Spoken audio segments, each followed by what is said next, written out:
Donald Trump is the most historically unpopular president in American history at this point in a presidency that we have ever seen. But it only gets worse when you look at how the rest of the world views him. We have seen elections across the globe swung solely on the sentiment against Donald Trump's administration, and it drives him crazy. This is a man desperate to be liked, but the opposite is the case. And that's the reason that the speech that King Charles gave today in Canada, really a knockout blow to Donald Trump, has him losing it all in a truth social tantrum that we're going to get into. But before we do, if I could quickly ask you to leave a like on this video, and if you haven't already and you enjoy our channel, to hit that subscribe button. It goes a long way, and it really does mean a lot to me. Now, of course, Donald Trump has been raging against world leaders throughout his entire presidency, especially against Canada. But what was said today specifically set him off. And before we get to that, we got to check out a bit of the speech from King Charles. When my dear late mother, Queen Elizabeth II, opened a new Canadian Parliament in 1957, the Second World War remained a fresh, painful memory. The Cold War was intensifying. Freedom and democracy were under threat. Canada was emerging as a growing economic power and a force for peace in the world. In the decades since, history has been punctuated by epoch-making events: the Vietnam War, the fall of the Berlin Wall, and the start of the War on Terror. Today, Canada faces another critical moment. Democracy, pluralism, the rule of law, self-determination, and freedom are values which Canadians hold dear, and ones which the government is determined to protect. The system of open global trade that, while not perfect, has helped to deliver prosperity for Canadians for decades, is changing. Canada's relationships with partners are also changing. Il nous faut confronter la réalité. Depuis la Deuxième Guerre mondiale, notre monde n'a jamais été aussi dangereux et instable. Le Canada fait face à des défis qui, dans nos vies, sont sans précédent. Many Canadians are feeling anxious and worried about the drastically changing world around them. Fundamental change is always unsettling. Yet this moment is also an incredible opportunity, an opportunity for renewal, an opportunity to think big and to act bigger, an opportunity for Canada to embark on the largest transformation of its economy since the Second World War. I don't think that that was very subtle from King Charles. I think he wanted everyone to know that he was taking a direct shot across the bow at Donald Trump, talking about the way that he has reordered, for the worse, mind you, global trade. He wants it to be clear that what he has done to break up relationships that are so important across the world with the United States has been devastating. And that is the way that everyone else views Donald Trump.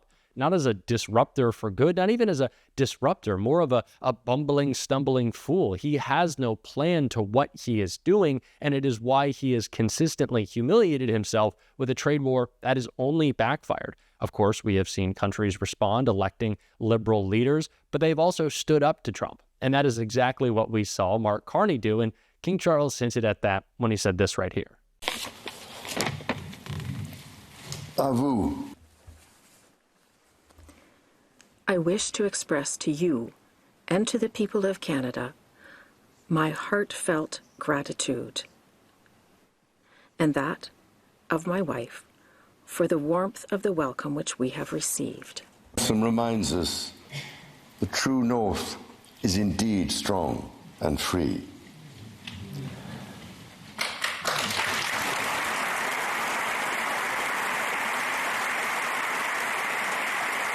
So you are probably starting to understand why Donald Trump was feeling pretty upset today.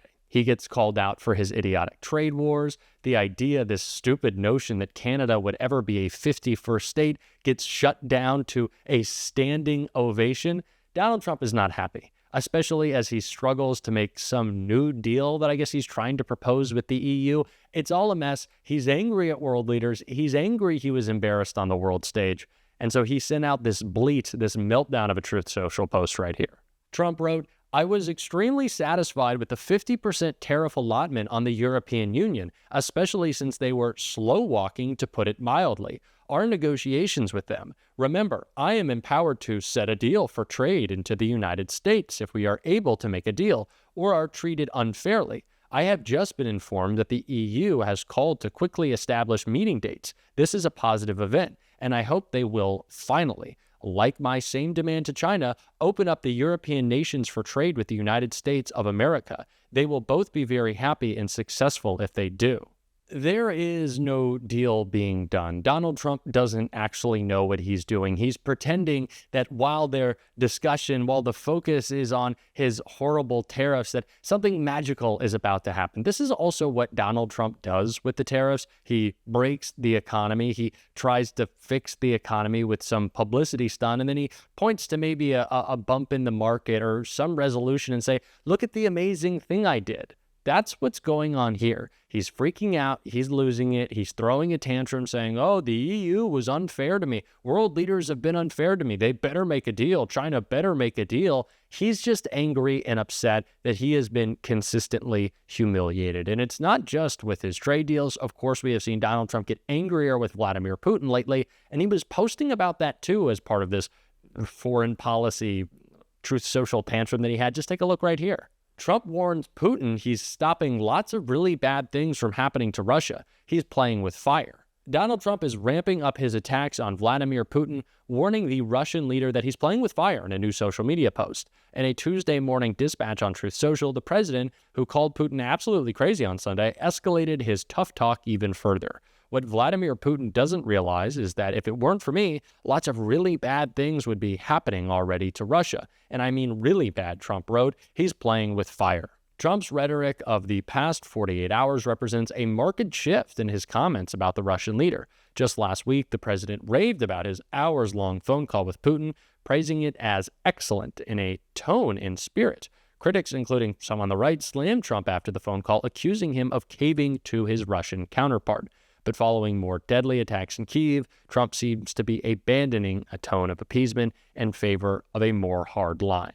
Yeah, I don't know if I would exactly call, Vladimir, what are you doing? Why are you hurting my feelings? I'm so embarrassed. As a hard line, I would just call that an embarrassing little freak out from Trump. I think a hard line would be actually working to end the war, something that I thought was supposed to happen before Donald Trump was even inaugurated. But as he says, I guess that was a joke.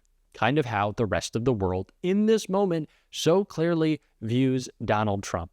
He gets humiliated by King Charles for this idiotic trade war, and his response is to say, well, we have concepts of a deal. Maybe a deal will happen. We're working towards a deal. It's just embarrassing. He is bumbling around. There is no cohesive plan here. And the fact that Republicans won't say anything is just humiliating. The fact that, it's just Rand Paul speaking out. We have a couple of Republicans standing up to a budget that's going to add $4 or $5 trillion to the debt. We're growing the debt. It is insanity, the lack of principles that these people have, how silent they remain as Donald Trump walks all over them. They talk about strength. They talk about being these fake manly men that they are. They're not. They're quiet and they're spineless. And Jasmine Crockett called that out on the topic of the war in Ukraine in this clip right here. Still struggle with answering the question of who won the election in 2020. And you may have felt a way when you had social media checking people and saying, no, Trump did not win the election in 2020. That is absolutely factual. And unfortunately, because some people got all riled up because they believed the lies, they ended up getting locked up because they decided that they were going to believe the lies. They ended up at the Capitol on January 6th, and they were trying to tear this thing apart because they felt like their country was falling apart in front of their eyes because for whatever reason, there were people in power that were peddling a lie about the election. We also know, and some of y'all may still say that COVID was a hoax. COVID wasn't a hoax. Tell that to the over 1 million people that died under Donald Trump's first watch. It wasn't a hoax. So no, I do believe that it was okay. In fact, I do believe that it was ethically right for social media to check people because you had people that didn't know anything about science and decided that they were going to put out whatever lies or propaganda or conspiracy theories they wanted to, and people died.